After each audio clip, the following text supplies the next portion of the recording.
Hello guys, maayong adlaw kanatong tanan. Atong pasalamatan og dako ang atong sponsor sa atong outreach program, si Ma'am Josimar Libre Mapa. Ako sab gipasalamatan ang Revive Ministry sa pagpaluyo niini nga programa og EDC TV.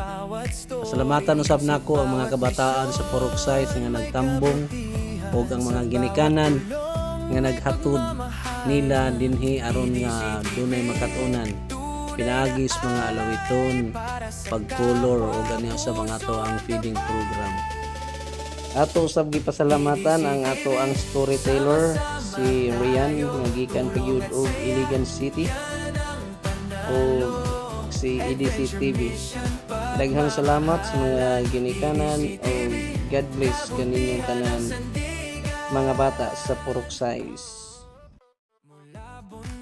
Hanggang dalampasigan, EDC TV, kwento ng kabutihan.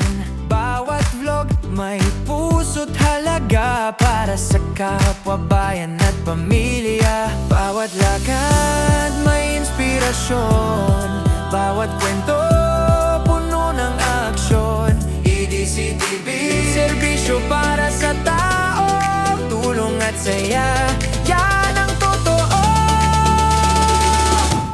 EDC TV, sama-sama tayo, tulong at saya, yan ang panalo. Adventure Mission, pagmamahalan. EDC TV, kabutihan ng sandigan. Hindi lang vlog, kundi tunay na buhay. EDC TV, kabutihan ng patunay. Sa bawat click, may ngitit saya. EDC TV, kasama ka. EDC TV, sama-sama tayo,